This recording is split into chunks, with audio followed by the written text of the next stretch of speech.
Oh, and down he goes! Right hand, left hand, and I don't think he's going to get up. I think it's all over. I think it's over. Is he going to get up? Can he get up? Can he get up? He does. Oh my goodness! Somehow Fury has managed to get up.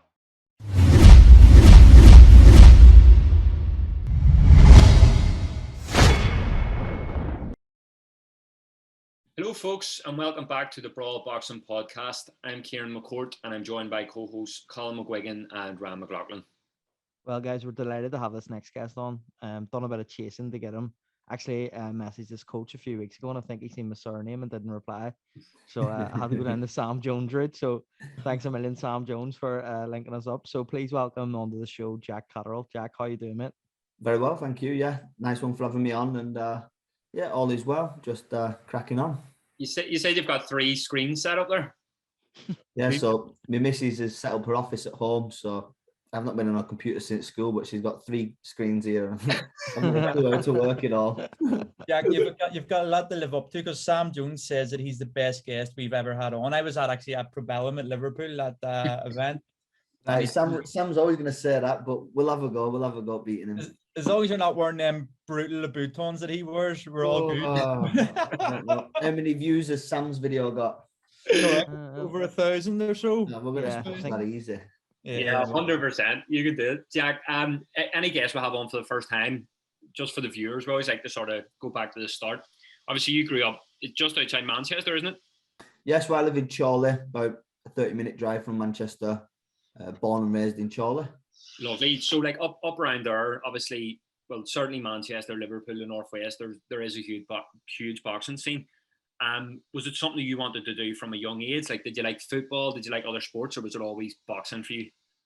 So I was never interested in football. Not from a massive football family where I live. There wasn't many other activities apart from the boxing gym. Before boxing, I used to travel out to Wigan and various places to do other combat sports. So I'd done a bit of wrestling, bit of judo, and you had to be 10 years old to start boxing at Chorley Boxing Club. So it was up until I turned 10. I'd been down there 9.5, and he said, "Come back when you're 10," because it was just a lot of pressure being from a big family and having brothers and sisters and having to have your parents take you out of town for these classes. I realised it was a bit of pressure, but no, as soon as I turned 10, I was down to the amateur boxing gym, and that was it. Then everything else got knocked on the head, and it was boxing all the way. You do judo and wrestling. Just Dana White's listening to this, he'll try and get you into the UFC, because with that boxing ability mixed with them too, you'll probably clean up. Yeah, I don't know if you can find me a YouTuber maybe, but yeah, I enjoyed the wrestling and the judo, but after a bit of time, I guess it may be because I was quite young, it wasn't physical enough. And I understand with boxing, you practice drills day in, day out, but it just felt like too repetitive for me. As soon as I went down to the boxing gym, I think on the first day, I put a head guard on and he said, "Right, we're sparring." So I was like, wow, this is for me. Judo was actually hard, like whenever I was in school. So I was like probably like 9, 10. You're similar age to what you were. And I started boxing at the time. My uncle said to me, "Now come to the judo gym. I want you to learn judo." And I went, and they put me in a fight with a girl. Honestly, in front of, this is no word of a lie, in front of so many people. I was freaking out, right? My first ever judo fight, she beat me, put me on my arse. She was in my class in school. Everyone just slayed me forever. It was the worst thing ever. You ducked school on Monday. Oh, so bad. Yeah. So, Jack, obviously, like a lot of people we've spoke to, I remember we had Frampton on, and he said you were one of the most naturally talented boxers he'd ever seen. He says like he would stay behind, and I'm sure he said this a few times, but like he would stay behind and watch you spar and stuff, and he would never really do that for other fighters. When you first started boxing, were you just a natural talent, or was there a rocky start? How did it come about? You know what? I wouldn't say I was naturally talented, and I guess you get some fighters that are naturally talented, but I think for me it was more of the consistency and the hard work over the years. I always had a passion for boxing, but there were times in my amateur career, and bearing in mind I never boxed for GB, never boxed for England, but I did love boxing, but I also loved other physical activities. Used to enjoy running, swimming, biking, being outdoors. But it wasn't until I turned professional that I really dedicated myself. Not that I wasn't dedicated, but really put all my eggs in the boxing basket and decided, you know what, I'm going to have to study fighters. I'm going to have to watch videos and really knuckle down and practice the stuff that you need to become a good fighter. The amateur record wasn't brilliant, but nonetheless, I enjoyed the experience fighting through the amateurs, but I always believed my style was more suited to the professional ranks. Was it tough as well? Obviously, you get to the age 15, 16, everyone's starting to drink, like all your mates are going out, they're partying. Like, what I respect a lot about boxers is, like, obviously getting in the ring and fighting is one thing, like that's incredible, but the dedication, like you miss out on a lot, especially growing up in your 20s and even younger than that. Was that tough for you to sort of stay away from them temptations? You know what? I can't say it was tough. I've got a good group of friends and I've got a good family. And don't get me wrong, there has been times over the years where, especially these last couple of years in lockdown, but you constantly go into the gym. But I love being in the gym. If I'm not training for something or doing an event or running or boxing, I feel a bit lost. So I need that goal, that purpose to be there. But outside of fighting, I enjoy being in the gym, being fit, staying active. But again, yeah, there is times where you think your mates are all out, you meet girls and think, fucking hell, I've got a Friday night, you've got to go to the gym. And being from a big family, a couple of my younger brothers fight now. So it's trying to explain to them, look, they're going on lads' holidays, they're 17, 18, they want to go out drinking, the weather's been nice, the beer garden's open. It's like, you have to make that decision now. Are you going to, because unless you've come from the Olympics, there's not a lot of money in the start off of boxing. So it's, are you going to go and get a 9 to 5 and earn some money? Are you going to be broke for a couple of years and sacrifice to potentially, hopefully, have a good career in boxing? Yeah, I suppose for them though, like they've got you to look up to. Like you've made it. Like you're now at the top level of boxing. Do you know what I mean? Whereas I suppose for you, it was almost like a pipe dream in a sense. You know, you're like, is this dedication worth it? Like all these sort of, not wasting their teenage years, but missing out on all these things, and you're thinking, can I actually make a career out of this? So it's maybe, would it be inspirational for them to see the things that you're doing? Of course it is. I hope so. So I go down to the local amateur gyms and train with the kids and see the kids, and hopefully, I mean, I don't know if it does, but gives them some type of inspiration to follow the dreams and stay dedicated and stay in the gym and keep practicing. I've made a life now from boxing, and we come from a small town, but there's a number of boxers doing it and that have done it in the past. So hopefully it can keep trending. And who was it for you that gave you that inspiration then as you were growing up? Was there certain boxers that you liked to watch or watched, obviously, maybe even just in family, in terms of your own family?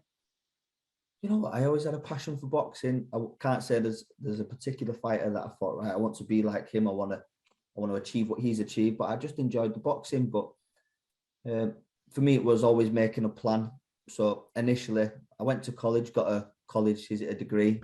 And then as soon as I left college, I turned professional in the September 2012. But I had a plan in my head. I'm going to give boxing 5 years. If it fails, I'm still young enough to get an apprenticeship, learn a trade. And the 5 years have passed. I picked up some good wins. Again, I made another 3-year plan, right? We're going to go for this. And it was always about being smart, thinking ahead, and knowing that, you know what, it is a tough sport. And I'd hate to be in the position where I've exhausted everything in boxing and I've got nothing to fall back on. Was there any moments during that spell where you're setting them goals that you sort of had a bit of adversity, where you were like, you know what, I'm done with this? And then that support network around you sort of were like, you know what, no, brought you back into it? Because I know obviously a lot of high level athletes, it's not like plain sailing. There's going to be like a lot of rocky moments. And did you have them yourself when you were coming through? Yeah, and it's strange because them rocky moments have been in the last 15 months before my last fight. I'm number 1 mandatory for the WBO, but I've been mandatory for that long. Wasn't getting a fight. The phone wasn't ringing. We was in lockdown. Going to the gym and you're thinking, how much longer can I physically do this for? There were no certainty. Fights were getting pulled. I mean, before that, I was fighting quite regularly, so I was happy. I was in the gym training. The phone rings, got a fight. I've never turned down a fight before, but I'm now on the phone to the managers, promoters, ringing, what's going on? And I wasn't getting a clear answer. We had a baby girl just over a year ago. So now that's got a family to provide for. You just think, so yeah, last year was difficult. But again, like you said, it was the people, Jamie and Nigel, other family members and the team that I keep around me that kept the motivation in me. I'd say I'm highly motivated anyway, but if you surround yourself with good people, it makes it that bit easier.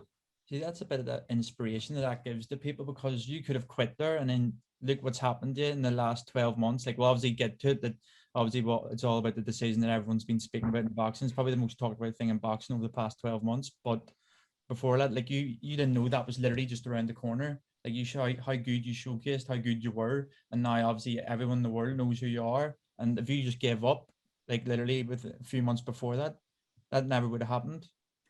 Yeah, I was meant to fight for the WBO title. God, it would have been 2018, 2019. And there was that many roadblocks and hurdles and the situations where I got fucked to the side. It was like, is it ever going to happen? But again, great coaches, great family, great friends. I stayed in the gym, not knowing what's going to happen, and then get the phone call. And I know that I've been working for that 15 months. I can't think of a time where I was out the gym for longer than a couple of days. So for me, it was like, wow, thank God for that. Talk to me about that gym, because to me, from the outside looking in, it just seems like it's so good to be a part of that gym. Like, I see, obviously, we see everything on social media with Nigel and Jamie, and it looks like it's all banter all the time. But you do really go hard in there. It looks as if you've got a really good setup. How is it for you? It's brilliant. So I'm quite fortunate that the gym's only 16 miles from where I live. A lot of fighters over the last couple of years, Tommy Coyle, Frampton, Chantel, fighters travelling over from abroad. So I think that speaks volume, how far people are travelling and making living arrangements to come and train. And for me, it's on my doorstep. But like you said, we all know social media is not the be all and end all of everything. We do have a laugh in the gym. Everyone's got a great relationship and everyone bounces off each other. But I think if you look at the success the gym's had over the last 5 or 10 years and the fighters that have been involved in big fights, that speaks for itself. And obviously we're going to get onto the fight, but I think I was out the ring for 15 months, but I had Jamie, Nigel and other team members, and we was working every day towards that fight. And I think I proved again that I've chose the right team to train us for these nights. Yeah, 100%. I'm sure everyone listening is like, when the fuck he is going to bring up the fight? So we may as well waste no more time. Like, leading up to that fight, Jack, there was a lot of people who thought that like everyone knew how talented you were. You hadn't been in at that level, certainly not against a pound for pound, top 5 pound for pound. A lot of people didn't give you a chance. Like, one of the ones who did, like, as I said, we had Carl on and he spoke about it, and he was like, if there's anyone can do it, it is Jack Catterall. But like most people in the boxing world, let's be honest, they weren't giving you a shot. What was it like in the lead up to that fight for you? Was there a part of you being like, you know what, I'm gonna fucking prove everyone wrong here? Or did it put any doubt in your head? Obviously it doesn't seem like that from how you performed, but was there any doubt in your head? I think there were times where I had doubt, but like you just said, I appreciate everyone's got an opinion, and the right in having that opinion, I guess. Only I know how I fight or I perform and the stuff I do day in, day out. But to the wider audience, Josh has been world champion. He's cleaned up the division. He's collected all the belts. I've not had a world title fight. I've yet to have been in with an elite fighter. So all the comments that people were making were fair in my perspective, but it kind of, I've got thick skin, so I kind of like can push all that to one side. I had a job to do. And the more the people were writing us off, and I think that just fueled the fight. It gave me the extra motivation. In that period waiting for the fight, I had a daughter. And like we just spoke about, once the phone rang and I've been waiting that long, it was like, I just couldn't wait to get in the ring. And I always looked at it as I'm going up to Scotland. The pressure was on Josh, and I think he's probably said that after the fight. Write me off, fair enough. But I knew deep down the work that I'd done, how hard I'd worked for the fight, and the level that I'd been performing at in the gym. I know it's a different scenario when you're on fight night, but I was always confident going into that fight. See, in the lead up, obviously before like the fight was sort of announced, there was a lot of respect between you two. You stepped aside to let the undisputed fight happen. Like Josh seemed very respectful of that, but it seemed like as the fight got closer, there was like a lot of needle. It was like some of it like did seem like it was coming from Josh's side. Like I don't know if he felt that you weren't on his level or whatever it was, or the pressure was just getting to him of a big domestic bust up.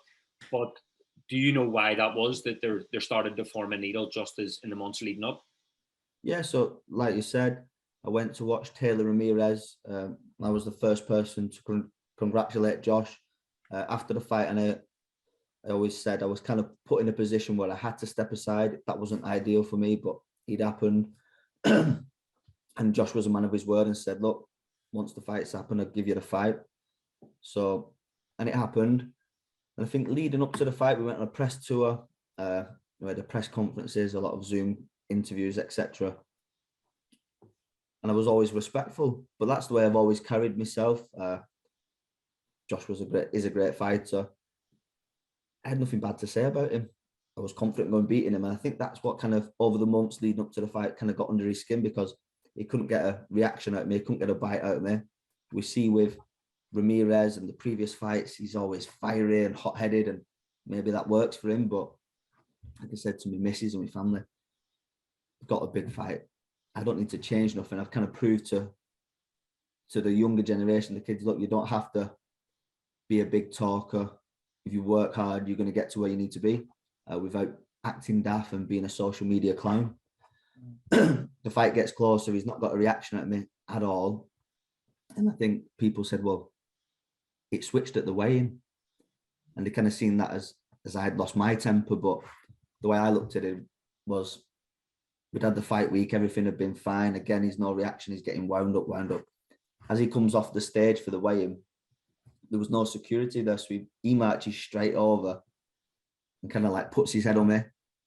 So that was kind of like the final call where I've pushed him back and we're like, that's fine, but you don't come over and put your head on me.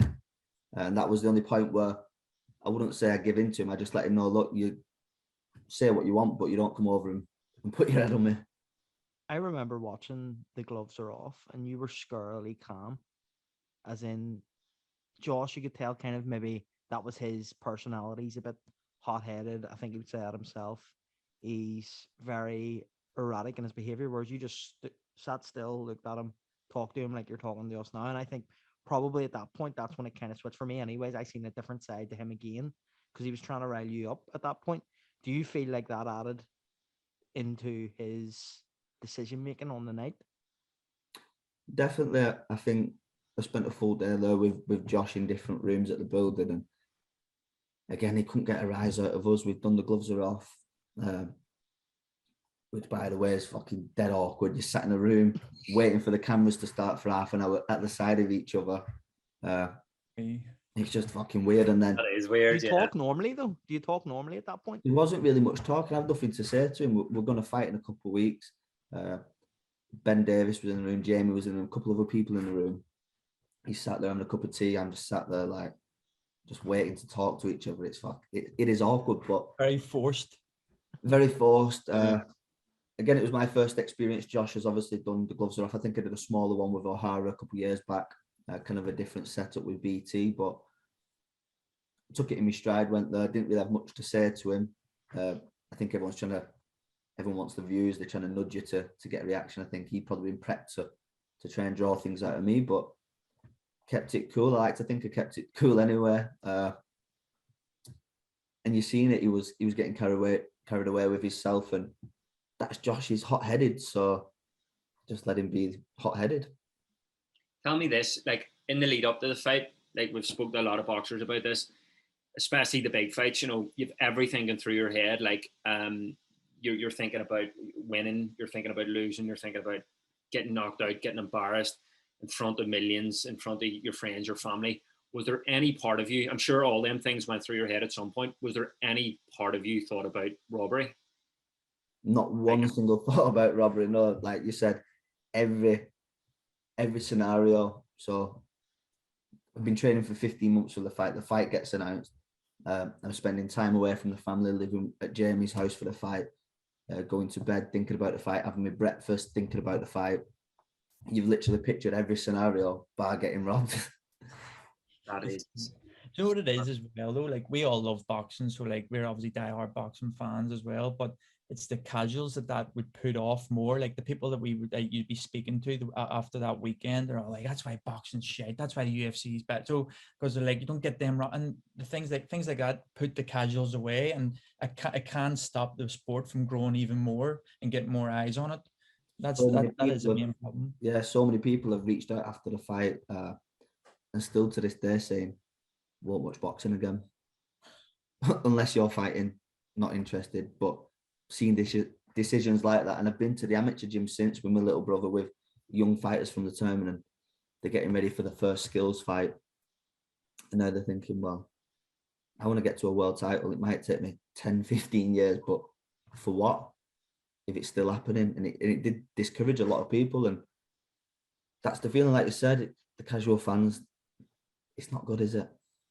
I was sitting next to your missus at the fight, and I think your brother was with her. Your brother, I actually thought was Josh Taylor's brother. He is the big double of bald Josh. He's the double of Josh Taylor, your brother. I think it's your Which one? brother. I think I've got 7 brothers, and I think Oh, I got 10.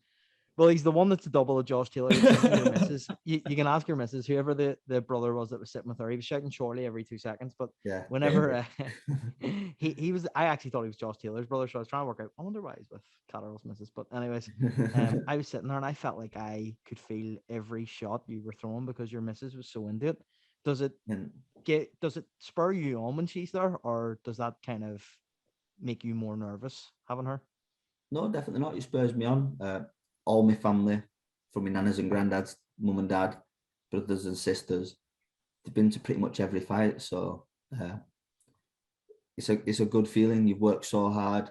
A lot of them don't get to come to the gym, but you know how hard I've been working. So having them there on fight night, it's a good feeling.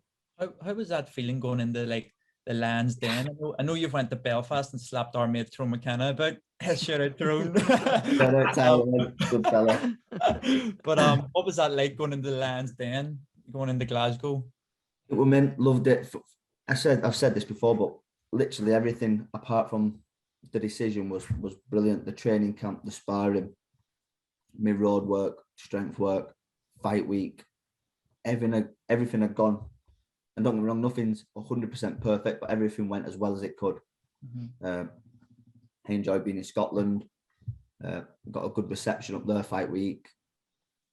Walking to the ring, so I come to the ring a couple hours before the venue opened to have a little look round and have a feel of the room.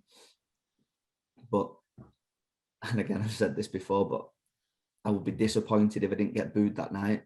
I know I took quite a few up to Scotland, but if Josh was fighting in Manchester and Liverpool, you'd have to expect exactly the same. So I always knew it was going to be hostile. But you know what? Looking back now, it probably wasn't as hostile as I imagined. I was that excited. I knew how hard I'd worked for the fight. I was coming to the ring. I could spot a couple of faces that had come up to support us, and I was just in the zone for it then. Tell me this: the moment the final bell went, I watched it in a bar in London with a good few people. Most of them weren't boxing fans.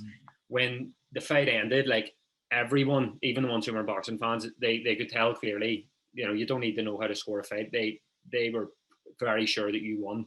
I was very sure that you won. Like we were talking about it in the group chat at the time. We were saying, "Fuck me!" Like he actually done it. That's mental. Was there any doubt in your head when that final bell went? Not one. You'll have seen the reaction, and I've kind of always kept me calm. Really, I'm quite a laid-back person, and I've won the British title and other titles before, and I've been like, but I'd just done what absolutely 99% of people had written us off. And for that, like what felt like half an hour, but probably 4 or 5 minutes, I was on cloud 9. I got on Nigel's shoulders. I turned to Josh. I've come, come on. He's looked at me and put his hand up straight away. So I thought, ooh, but honest to God, it was like one of the best feelings I've ever experienced up until that first scorecard was read out, and I was like, wow, unbelievable.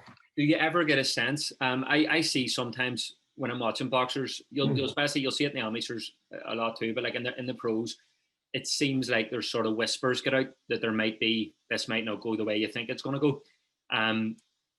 Was with that fight, as you say, you literally had no idea until the first scorecard got read. Like, I just knew I'd won the fight. I'd looked around at the reaction. Even before the decision was read, the fans were flooding out the arena. Frampton was ringside, Tasha Jonas, this person, that person, all the MCs, all the Sky team were there, my call were there. It was like, it was Tommy Coyle it actually was started done. walking away. He had his arms in the air walking away, Tommy Coyle, because he thought you'd won it. He wasn't even watching the reaction. He was trying to get It was into just, the changing everybody room to was be just ready like, for your I knew I'd won. I'd felt I'd won. Like, in previous fights, I'd have gone back to the corner, maybe after a close round, and been like, giving the coaches the nod. Is that like, but I felt like every time I come back to the corner, I'm like, fucking hell, just another round in the bank, another round in the bank. Like, there was no doubt in my mind. And then I started to, why is it taking so long? Did he say, I'm looking at everybody and everyone's celebrating for me. And then the first scorecard got read, and then it went.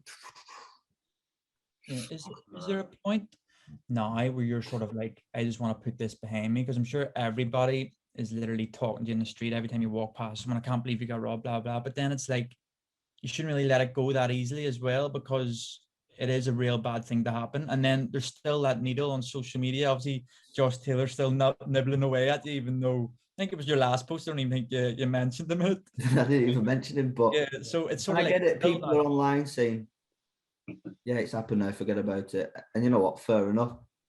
I drew a line under it probably a week later. I spent 3 or 4 days at home. It happened. I always knew there was never going to be an overturning of the decision. We said, you know what? It's done. It's happened.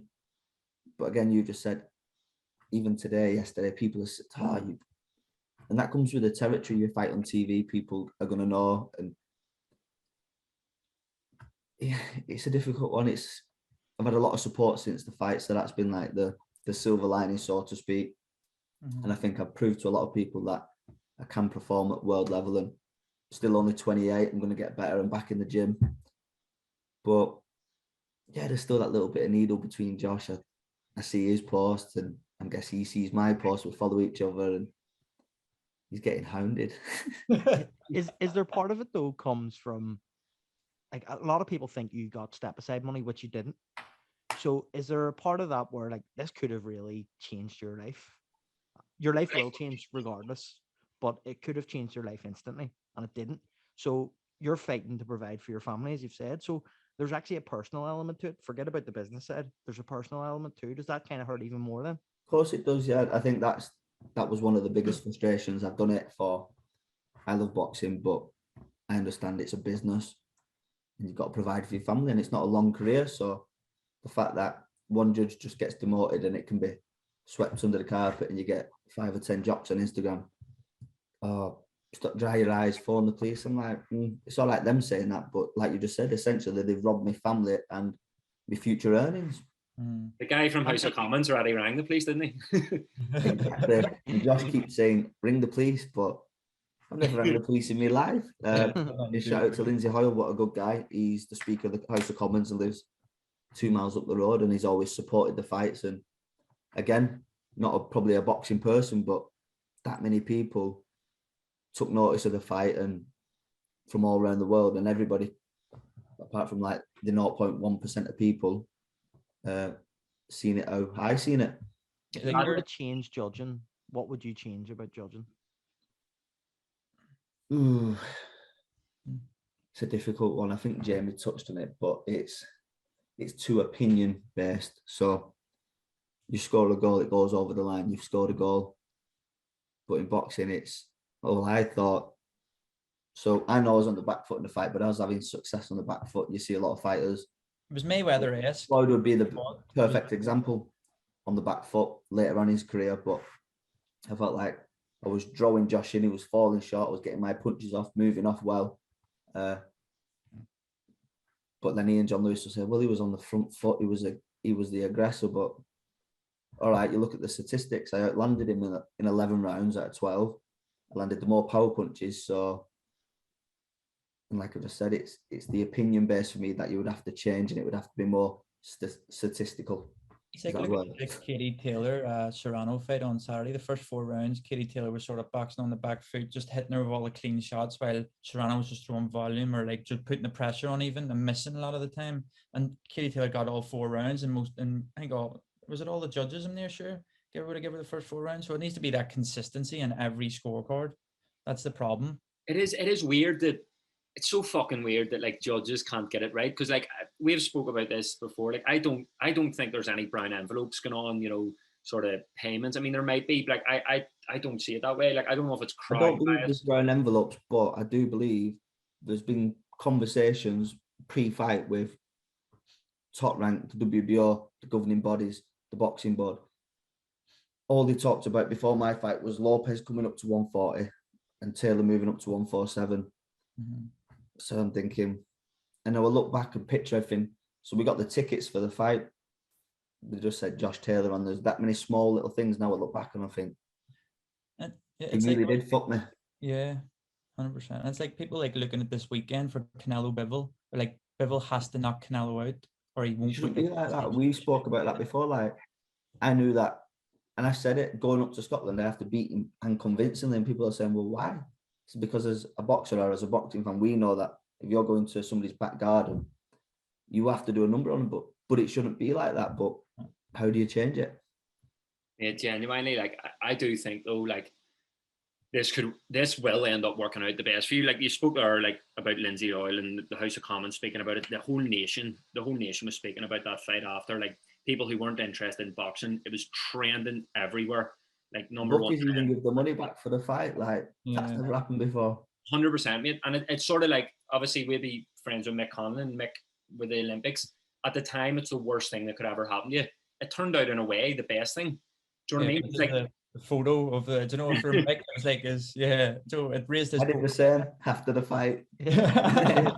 because, but it raises your profile because you came out of that so well. And I'm not saying, look, it wasn't Josh's fault. We're big fans of Josh as well. But like, it wasn't his fault what happened. But you came out of that so well because like you sort of won the hearts of the nation. You know what? I said that straight after the fight. It wasn't Josh's fault.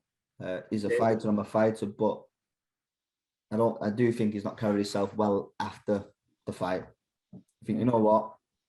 They talked about Do the you see personal the attacks on rematch him. coming though? I fucking hope so. Also, I'm under the impression, I've had a couple of calls over the last couple of weeks, but I am told he struggles to sleep at night and he can't go and buy a pint of milk without the shop owner asking him when's he fighting me again. So yeah. I think he's been pushed into a bit of a difficult position. I'm sure he's getting messages every day on social media, and people say, "Oh, forget about social media," but like, if you're getting him every day calling it out about you two fighting each other again, it's going to eat away at you every time. And if I was Josh, I would want to put things right, so to speak. If I won a fight that I knew I didn't win, I know he's still saying different, but you'd want to get in there and do it again. I certainly Manchester do. Arena. I'd go back up to Scotland, but yeah, Manchester Arena, London, it don't matter. Yeah, especially with a fight of that magnitude. Like, look, if that had happened, like the first fight in the card that night, and you were two unknown names, it would be forgot about. Like whatever, you know. With this is, you know, potentially going to haunt Josh, who is one of the greatest. You know, he's proved himself as one of the greatest British fighters ever, and for him, like I can't see why he wouldn't want to just, if he thinks he can beat you, then settle that score because it will just stick with him. It's gonna Exactly. stick. I think what options have you really got? Who else are you going to fight at 140? You've already gone and collected all the titles. Nobody wants to fight him at welterweight. So it's like, Do you think he Not fights me. you at 140 though? Because he has said he wouldn't fight you at 140, didn't he? yeah, I said that, but again, he said a lot of things before the fight. He was going to drop down and fight Tiafimo at 135 because he does the weight that well. So you tell me. Well, if for instance, touch wood, you do get the rematch, the automatic rematch. If you didn't, would you be looking, I suspect, to go straight into a world title shot if he vacates the belts? So you'll have seen all the, especially with the WBO, the rankings and the letters that have gone back and forth on my behalf. But I probably won't get a world title shot straight away. I don't know if he's vacated the WBA yet, but I've made it clear to the team that if I ever fight this summer, it needs to be the correct fight to put me straight in line to fight for a title by the end of the year. Like, I don't want to tune up fight, a warm up fight, a stay busy fight. I need a good live fight that will put me in the rankings in position to challenge for a world title if Josh decides that he doesn't want to fight me again. It just baffles me that you wouldn't be. I know. I mean, the fucking The IBF haven't even got me in the top 15. But No way. who are running these governing bodies are complete clowns. Like us three could fucking run them governing bodies better than they could. 100%. Unbelievable. Just run by dinosaurs. I think WBA number 4, WBO number 3, IBF 27, and WBA like 11 or something. 27. There's There's no chance. Ridiculous. Nah, I don't believe it. That's a disgrace. You know what? It's like we're laughing, but it's a fucking disgrace. It really is a It disgrace. is, and people keep saying when we can get a world title fight this summer, I'm like, probably not. Probably have to fight first and get a final eliminator or something to get a shot later this year. It's like, I've accepted it. I know that more than likely if I don't fight Josh, I might get a shot at one world title in the back end of the year, and that's the reality of it. Mate, I couldn't believe as well. We were sort of looking you up before you came on that you're only 28. Like, what the fuck? It feels like you've been around forever. Hello, Like, yeah. there's so many years left. Like, you're only coming into your prime. Like, most boxers aren't hitting their prime these days till 29, 30. So, like, you're only coming into your prime, and you're gonna get these opportunities again. There's zero doubt about it. Maybe not with the IBF, but Yeah. No, but yeah, I look after my body. I stay in the gym. I stay fit. I think my style of fighting, I've managed to, and I love Tyrone, but you see some of the wars he has every time he's in the ring. I'm like, why? But we're involved in one, so you're not to blame. we were at that fight in the Odyssey. 2000 was it 2019?